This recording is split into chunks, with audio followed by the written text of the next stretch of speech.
వృషభ రాశి వారికి గ్రహణ కాల సమయంలో చూడరాని పరిస్థితి ఉంది కనుక గ్రహణ దోషాన్ని తొలగించుకొని ఐశ్వర్యాన్ని పొందుతూ యోగాన్ని ఎలా పొందాలో ఈ వీడియోలో సవివరంగా సంపూర్ణంగా తెలుసుకుందాం.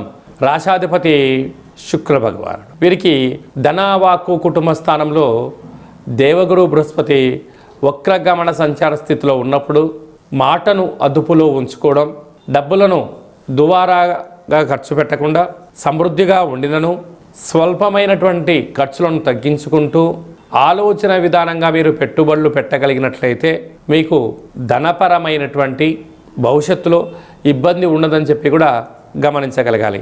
అలాగనే అర్ధాష్టమ కేతు చిన్న చిన్న విషయాలకు ఆందోళన, మిమ్మల్ని ఏదో అనుకుంటున్నారు, మీ గురించి చర్చించుకుంటున్నారు అనేటువంటి ఒకసారి ఆలోచనలో పడుతూ ఉంటారు. మీరు సింహం లాంటి వారు, ఏనుగు లాంటి వారు. మీరు వీధి వెంట వెళ్తూ ఉంటే అనేక మంది మీ గురించి చర్చించుకుంటారు. తప్పేముందండి? మీలో ఉండబడిన సద్గుణాల వలన, మంచి కార్యక్రమాలు ఆచరించడం వలన మీకు పొగడ్తలు, సన్మానము, రాజయోగము రాయబడి ఉంది కనుక మీ గురించి చెప్పుకుంటారు. అది ఆనందంగా స్వీకరించండి.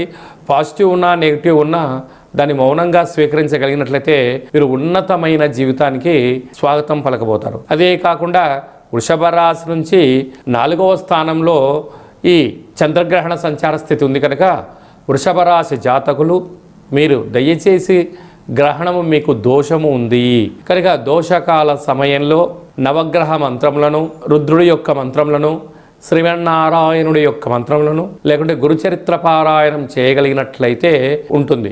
గ్రహణ దోషం తొలగించుకోగలగాలి. దయచేసి గ్రహణకాల సమయంలో భోజనం చెయ్యొద్దు, వివాదాలకు దూరంగా ఉండండి, మౌనంగా ఉండండి అని చెప్పి కూడా గమనించాలి. గ్రహణ తదనంతరము ఈ యొక్క గ్రహణ శాంతి పూజ చేయించుకొని పాలను, బొబ్బర్లను, నీటిని దానం చెయ్యండి అని చెప్పి జ్యోతిర్విజ్ఞానం తెలియజేస్తుంది.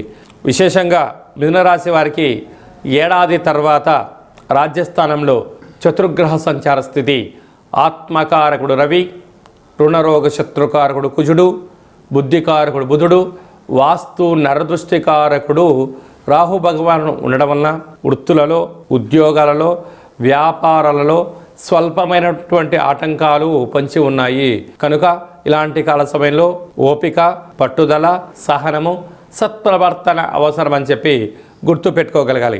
ఏకాదశ స్థానంలో శని భగవానుడు, అక్కడే శుక్రుడు సంచార స్థితి ఉండడం వల్ల నూతనమైనటువంటి ఇంటి స్థలాలు, గృహాలు, వాహనాలు, క్రయ విక్రయాలలో ఆనందకరమైన జీవితాన్ని పొందబోతున్నారు కనుక ఈ కాళభైరవ అష్టమి సందర్భంగా